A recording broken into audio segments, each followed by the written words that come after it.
రాజ్ కసిరెడ్డిని పార్టీలో వ్యక్తులు నాకు పరిచయం చేయడం జరిగింది. 2017-18లో అనుకుంటా రాజ్ కసిరెడ్డి పార్టీలోకి వచ్చారు. అతను ఒక తెలివైనటువంటి క్రిమినల్, ఆ క్రిమినల్ మైండ్ సెట్ ఉండేటటువంటి వ్యక్తి.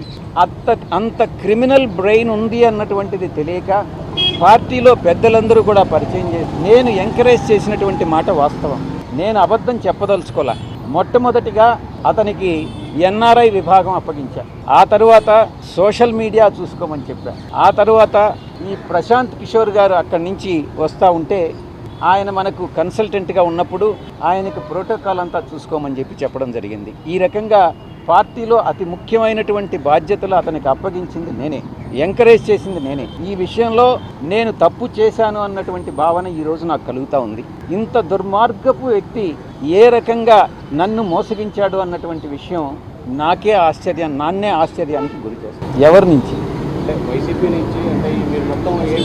మీరు అడిగే ప్రశ్న చాలా స్పష్టంగా అడగాలి.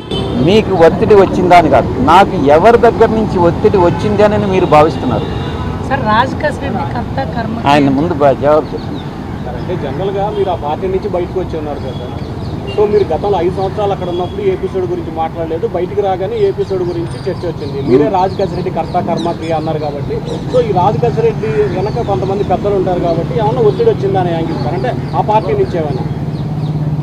5 సంవత్సరాల పాటు మీరున్నారు, అతనితో కలిసి ఉన్నారు, అప్పుడు మాట్లాడలేదని అంటే అప్పుడు మీరు అడగలా, నేను జవాబు చెప్పలా. రాజ్ కసిరెడ్డి కర్త కర్మక్రియ అని చెప్పారు. ఆయన ఒక్కడి వల్ల సాధ్యం అవుతుందా? ఆయన వెనకుని నడిపించే వాళ్ళు ఎవరు? మిమ్మల్ని నీకు తెలుసు, రాజ్ కసిరెడ్డి వెనక ఎవరైనా వ్యక్తులు ఉన్నట్టు మీకు కానీ తెలిస్తే నాకు చెప్తే నేను కూడా సంతోషిస్తాను. మిమ్మల్ని సిట్టు విచారణ సందర్భంగా అలాంటి ప్రశ్న ఏమైనా అడిగారు? మీరు ఏమైనా సమాధానం అడిగారు? రాజ్ కసిరెడ్డి ఒక సాధారణమైనటువంటి వ్యక్తి. ఆ అథారిటీ అతనికి ఎవరిచ్చారు అన్నటువంటి విషయం సిట్ నన్ను అడగడం జరిగింది. నాకు తెలియదు అన్నటువంటి విషయం చెప్పాను. నా పేరు Kesireddy Rajasekhar Reddy. Last few days నుంచి మీడియాలో నా గురించి వస్తున్న మిస్ఇన్ఫర్మేషన్ గురించి అడ్రస్ చేయాలని చెప్పి ఈ వాయిస్ రికార్డింగ్ పంపిస్తున్నాను. గత లాస్ట్ వీక్ ఆఫ్ మార్చ్లో నేను లేని సమయంలో సిట్ అధికారులు మా ఆఫీస్కి వచ్చి, మా ఇంటికి వచ్చి మా మదర్కి నోటీస్ ఇచ్చారు. నన్ను విట్నెస్గా నోటీస్ ఇచ్చి నన్ను అటెండ్ కమ్మని చెప్పారు. వితిన్ 24 hours ఆర్ సో నేను ఇమీడియట్లీ వాళ్ళకి రెస్పాండ్ అయ్యి, సార్ మీరు నాకు నోటీస్ ఇచ్చారు, నేను more than willing to cooperate, నేను వస్తాను, బట్ నాకు ప్రైమరీలీ ఏదైనా బేసిక్ ఇన్ఫర్మేషన్ ఇవ్వండి, నన్ను ఎందుకు రమ్మంటున్నారు, ఏముంది, ఏమన్నా స్పెసిఫిక్ డాక్యుమెంటేషన్ ఏమన్నా తెమ్మంటారా, ఇంకేదన్నా నా గురించి ఏదైనా ఇన్ఫర్మేషన్ మీ దగ్గర ఉన్నది ఎవరైనా చెప్పింది ఉందా, anything give me some information so I can come prepared అని అడిగాను. అది నేను పెట్టిన ఈమెయిల్ పెట్టిన తర్వాత ఇమీడియట్లీ సెకండ్ నోటీస్ మళ్ళీ సర్వ్ చేశారు వయా ఈమెయిల్ చేసి, ఆ ఈమెయిల్లోనే మళ్ళీ ఈరోజు ఇచ్చి నోటీసు రేపు అటెండ్ అవ్వండి అన్నట్టుగా ఇచ్చారు. అప్పుడు I think then I started consulting my lawyers were very clearly ఏం కమ్యూనికేట్ చేశారంటే, వీళ్ళు మిమ్మల్ని విట్నెస్ గా నోటీస్ ఇచ్చి మిమ్మల్ని అరెస్ట్ చేయాలని చూస్తా ఉన్నారు. So what ever it is, మీరు కోర్టులో ప్రొటెక్షన్ తీసుకొని కోర్టులో లీగల్ గా మీకున్న ఆప్షన్స్ అన్ని ఎగ్జాస్ట్ చేసిన తర్వాతనే నోటీస్ కి అడ్రస్ చేయడం బెటర్ అని అన్నారు. సో వాళ్ళు పంపించిన నోటీస్ ని ఆల్రెడీ మనం హైకోర్టులో ఛాలెంజ్ చేశాము. హైకోర్టు రీజనబుల్ టైం ఇచ్చి పిలవండి అని చెప్పింది.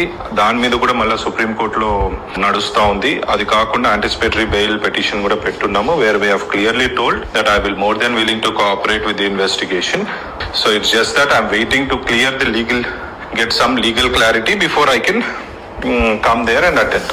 సో ఇది నా లీగల్ పొజిషనింగ్ అండి, where I stand right now.